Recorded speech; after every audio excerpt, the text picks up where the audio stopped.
نبی پاک علیہ الصلوۃ والسلام کے والد محترم حضرت عبداللہ بن عبد المطلب رضی اللہ تعالی عنہ ایک بار آپ ایک بازار میں تشریف لے گئے۔ جب آپ بازار کی طرف تشریف لے جا رہے تھے تو وہاں پر ایک بہت حسین و جمیل یہودی عورت تھی۔ وہ اپنی مذہب کی کتابوں کو بخوبی جانتی تھی، اس نے بہت پڑھا رکھا تھا اپنے مذہب کے بارے میں۔ تو جب اس عورت نے آپ حضرت عبداللہ بن عبد المطلب کو دیکھا، اس خواتین کا نام تھا فاطمہ بنت مرہ۔ وہ خواتین اتنی حسین و جمیل تھی کہ ہر کوئی اس سے خواہش رکھتا تھا کہ میری اس سے شادی ہو جائے۔ تو اس عورت نے جب حضرت عبداللہ بن عبد المطلب کو دیکھا تو دیکھتے ہی اس کی نظر آپ کی پیشانی پر پڑی، اور وہ کیا دیکھتی ہے کہ آپ کی پیشانی میں نور نبوت چمک رہا تھا۔ وہ عورت آپ کے پاس آتی ہے اور کہتی ہے کہ اے نوجوان، کیا تو میرے ساتھ صحبت کرنا چاہتا ہے؟ اور تو اگر ایسا کام سر انجام دے گا تو میں تجھے 100 اونٹ دوں گی۔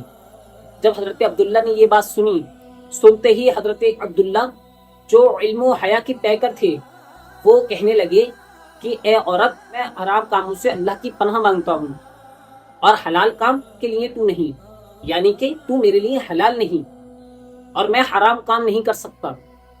اتنا آپ نے کہہ کر اس عورت سے چلے گئے۔ جب اس عورت نے دیکھا کہ یہ نوجوان بڑا حیا کا پیکر ہے، حالانکہ وہ عورت بھی بدکار نہیں تھی، بس اس نے حضرت عبداللہ کی پیشانی میں نور نبوت کو چمکتا ہوا پایا۔ وہ یہ چاہتی تھی کہ یہ نور نبوت میری شکل میں منتقل ہو جائے۔ حضرت عبداللہ آپ یہ کہہ کر چل دیے۔ جب حضرت عبداللہ اپنے گھر واپس آئے تو حضرت سیدتنا آمنہ رضی اللہ تعالی عنہ کے پاس آپ آئے اور آپ نے حضرت آمنہ رضی اللہ تعالی عنہ سے صحبت کی۔ اور جب آپ صبح کے دن اور جب آپ اگلے دن پھر بازار میں گئے تو وہ عورت پھر آپ سے ملاقات کری، تو اس عورت سے ملاقات آپ کی پھر ہوئی واپس۔ اس عورت نے جب آپ کے پیشانی کو دیکھا تب اس پیشانی میں نور نبوت نہیں تھا۔ پھر وہ عورت آپ کے پاس آتی ہے اور حضرت عبداللہ سے کہتی ہے کہ آپ نے میرے پاس جانے کے بعد، یعنی کہ جب میں نے آپ سے بات کی اس کے بعد آپ نے کیا کیا؟ تو حضرت عبداللہ کہنے لگے کہ میں جب اپنے گھر گیا، گھر جانے کے بعد میں نے اپنی زوجہ محترمہ سے صحبت کی۔ اس نے کہا کہ اچھا، تبھی آپ کی پیشانی میں جو نور نبوت ہے وہ نہیں چمک رہا ہے، بلکہ وہ نور نبوت اس آپ کی زوجہ محترمہ میں کے شکل میں منتقل ہو گیا۔ میں اللہ کی قسم کھاتی ہوں کہ میں کوئی بدکار عورت نہیں ہوں، بس میں نے صرف آپ کی پیشانی میں نور نبوت کو جو دیکھا، اس نور نبوت کو دیکھتے ہی میں نے یہ چاہا کہ یہ جو نور نبوت آپ کے پیشانی میں چمک رہا ہے یہ میرے اندر منتقل ہو جائے، لیکن رب کو تو کچھ اور ہی منظور تھا۔ تو اس سے آپ یہ اندازہ لگائیں کہ میرے پیارے آقا علیہ الصلوۃ والسلام کی تو بات بہت عرفہ و اعلیٰ ہے، ان کے والدین کی بات عرفہ و اعلیٰ ہے، اتنی عرفہ و اعلیٰ ہے کہ کوئی اس کا اندازہ نہیں لگایا جا سکتا۔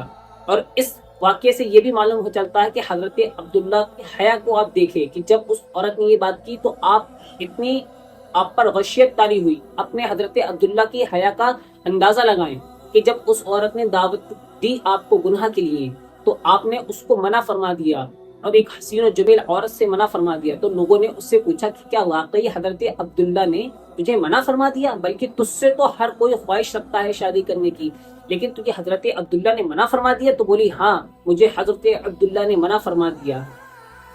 جبکہ وہ عورت حضرت عبداللہ کو 100 اونٹ دینے کے لیے تیار تھی۔ ایک نوجوان کو اگر کوئی خواتین اس طریقے سے اس کے سامنے معاملہ درپیش آئے اور اس کو 100 اونٹ بھی دے تو آپ بتائیں کہ وہ تھوڑا سوچنے پہ مجبور ہو جائے گا۔ لیکن قربان جائیں حضرت عبداللہ بن عبد المطلب پر کہ جو اللہ رب العزت سے اتنی حیا کرتے تھے کہ جس کا اندازہ ہم لوگ نہیں لگا سکتے، کیونکہ جو نبی پاک علیہ الصلوۃ والسلام کے والدین ہیں، تو جب میرے پیارے آقا علیہ الصلوۃ والسلام کی یہ شان ہے تو ان کے والدین کی کیا شان ہوگی۔